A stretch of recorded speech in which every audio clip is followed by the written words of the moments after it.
Presenting his estate. Thank you. Why didn't you get him to answer the question? It was a very good one. He answered the question as best he could. He said, I agree with you. But the other question is, then why are they creating the conditions? There was a point asked by a resident right at the beginning, which was why we built on Cressingham instead of other brownfield sites, I think it was. Not brownfield sites. It's someone's house. I'm going to ask the resident's question and get that answered. Is the land value of a place next to Brockwell Park? And then on fairness, I wanted to ask what we're doing to make sure that, in terms of fairness to homeowners, that they are able to port mortgages, which is, again, one of the issues that we have found in the experience of Myersfield North. Thirdly, it's mentioned in the People's Plan, page 211, that people who have shared equity would pay 100% of service charges and Section 20, any Section 20 costs. And I just wanted to check, is that true and is that sort of fair? And does the same apply to those who might end up in a shared ownership situation? Thanks.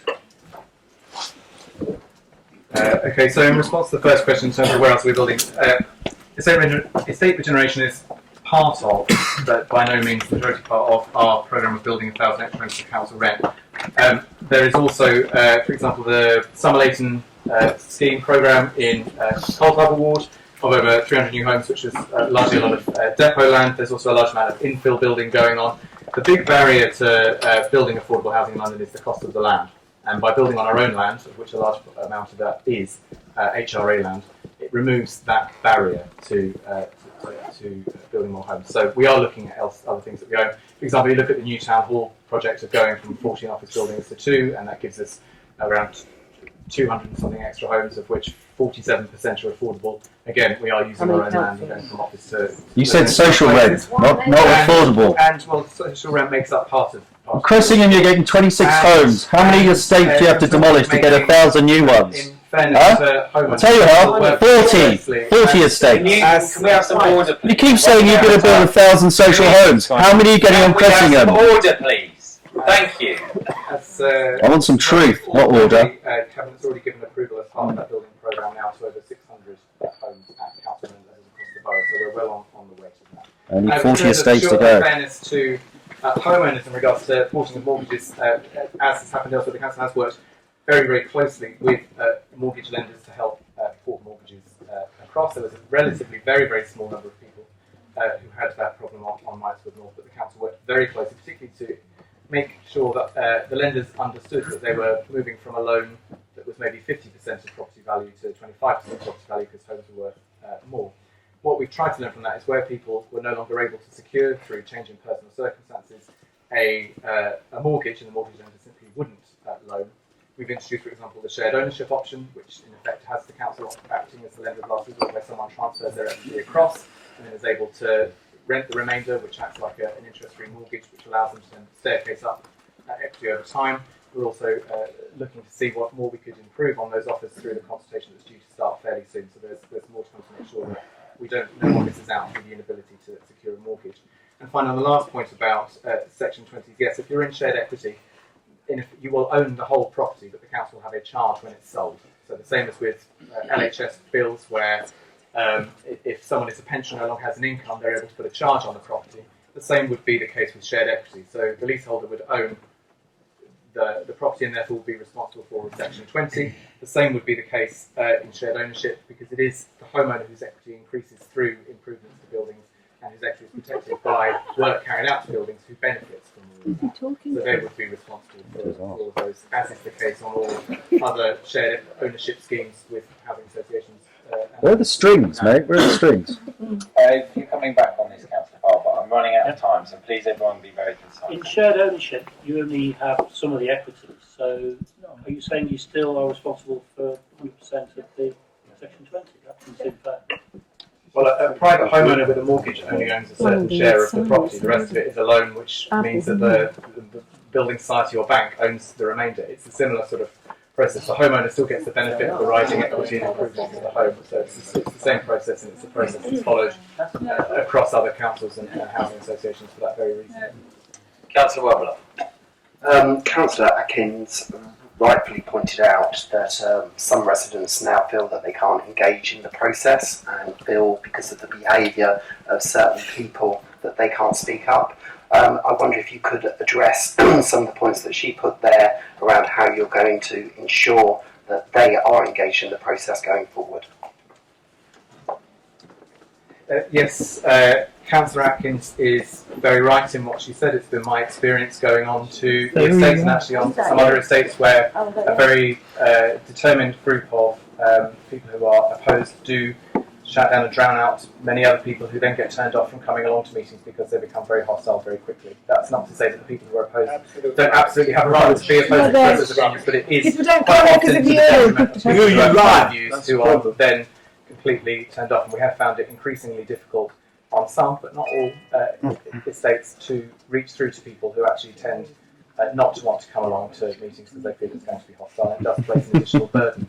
I mean, in conversations I've had with some residents on pressing and elsewhere, they do not want to open to people who are. You have to sit here and listen to this arsehole insult us. Excuse me. Sorry, that's it. I'm going to ask you. He's talking about the people in this room. You cannot. He is talking about this woman here, about the people in this room. I'm not going to stand here and be talked to by this guy in this way. I am, and I'm You not call having him people to swear order. at people as they're trying to answer questions that the ward councillor. He is made, insulting and the people in this room. You just called him a swear word. He is slandering the people in this room. You call him to order. Right, okay. You are not the only people that live. I'm going to run out of time. Okay. You don't live there.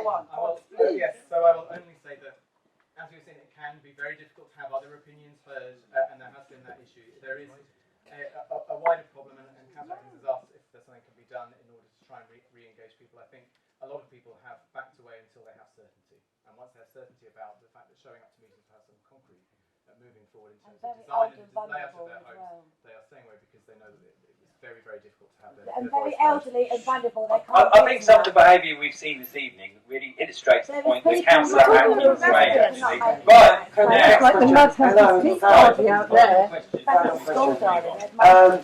Just in regard to no leaseholders or tenants losing out and a firm commitment to that, I would actually like to see that kind of equality principles applied to residents on Mansfield North in retrospect. That's what I would like to see. So, end of.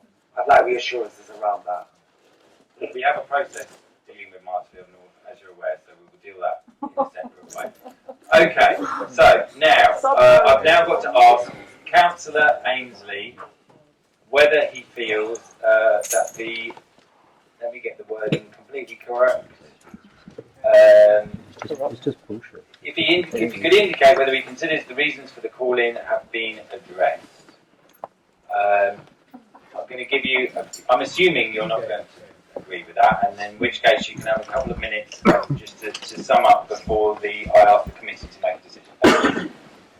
Okay, Councillor Bennett, there's no point in looking sort of exasperated on how long this has taken. If you'd done the consultation perhaps correctly in the first place, we wouldn't be stringing these people along while simultaneously cutting their homes from under their feet. I think that trying to mention that people are intimidated is dividing, and in itself you're projecting the bullying that you're doing onto them. I don't think that's fair. To bring up another point, Councillor Dyer quite accurately said earlier on that they haven't answered the question. This is an echo that is a charge that's foisted upon you from the residents in their response to you that's been given in great detail. And to even label, I have to say, Ed, I'm sorry, but to say so-called TPP, it is disrespectful and indicative of the council's sort of arrogance in terms of writing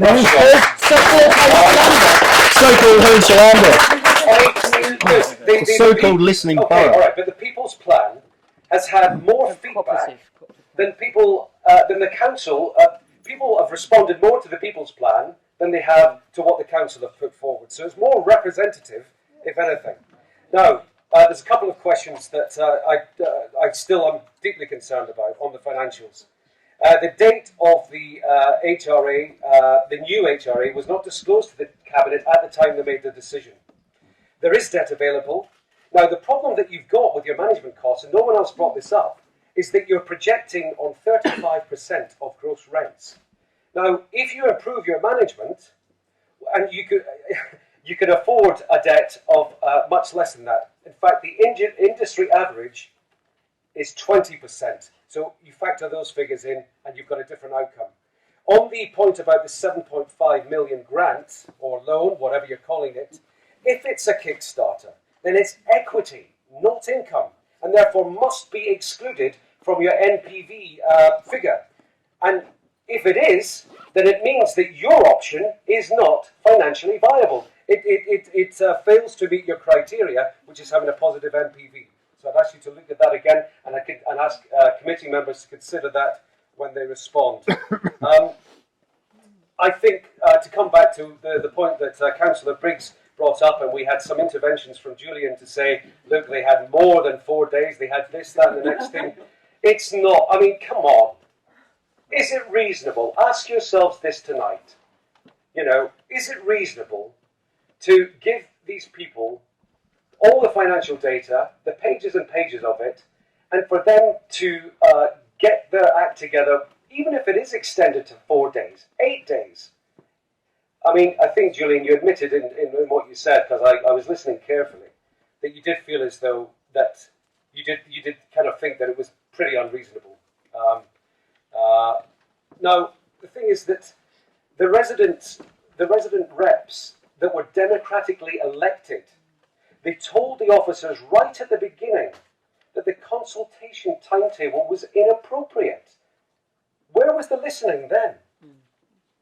Now, I think, you know, someone's mentioned that Councillor Dyer again, who I agree with on many, many points, saying the displacement of people is exactly what's going on. You say that you don't want to disadvantage people.